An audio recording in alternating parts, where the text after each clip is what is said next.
We are walking through the story of the Bible, focusing on the role of priests, And that story begins with God creating a garden called Eden. where heaven and earth are one.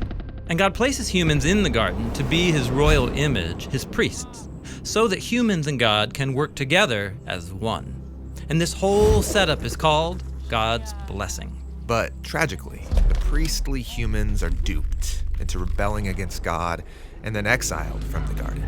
But God promises that one day a descendant will come to defeat that evil deceiver and restore humanity as royal priests. And we learn he'll be both a priest and a sacrifice. But as it stands, humanity is outside of Eden, and things have spiraled into chaotic violence. But God chooses from the wreckage a couple, Abraham and Sarah. And God calls them to journey to the land of Canaan, and he promises to give them a huge family and all the blessings of Eden. Now, the blessing isn't just for them. The goal is that God's blessing flows through their family out to all the nations. And so that makes Abraham's family like a priesthood. So is Abraham that royal priest we've been hoping for? Well, no. But Abraham does meet a mysterious figure who reminds us of that promised royal priest. And who is this? Well, Abraham is returning victorious from a risky battle, and he passes by the city of Shalem, and this king comes out to meet him. And we're told that this king is also a priest who serves the same God that Abraham does. Ah, yes, Melchizedek. This man's a mystery. We don't know why he worships Abraham's God. We don't even know his family lineage. Exactly. But here's what happens. Melchizedek brings this great feast out to Abraham and his army, and then he gives God's blessing to Abraham, saying God is the one who gave him this victory over his enemies. Then Abraham gives Melchizedek 1/10 of everything that he has, and that's the story. So, what is it all about? Well, Melchizedek is the king and the priest of Shalem, which is an ancient name short for Jerusalem. Jerusalem, which will later become the capital of Abraham's future family, where the temple is built.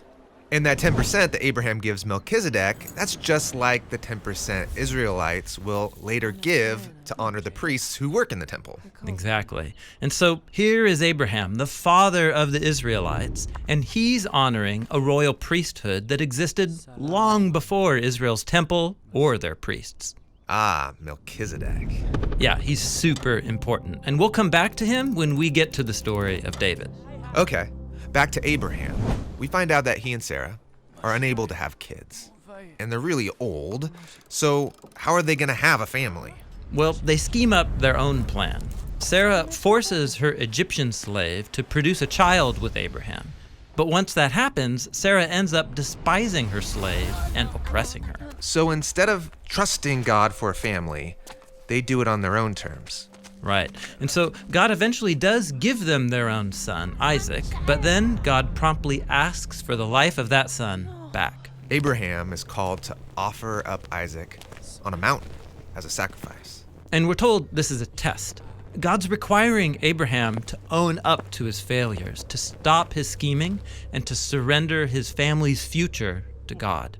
Abraham and Isaac go up the mountain, build an altar, and right as Abraham is about to offer up his son, God stops him, and he provides a substitute ram that can be sacrificed in Isaac's place. And here, the narrator stops the story and starts speaking to you, the reader, saying, "This is why we today say, on the mountain of Yahweh, it will be provided." the mountain of Yahweh, that's Jerusalem. That's right. And so notice, in both of these stories we've looked at, Abraham is near that high place that will later be called Jerusalem. In the first story, Abraham meets a royal priest, and in the second story, God provides a substitute sacrifice that covers for the sins of Abraham's family.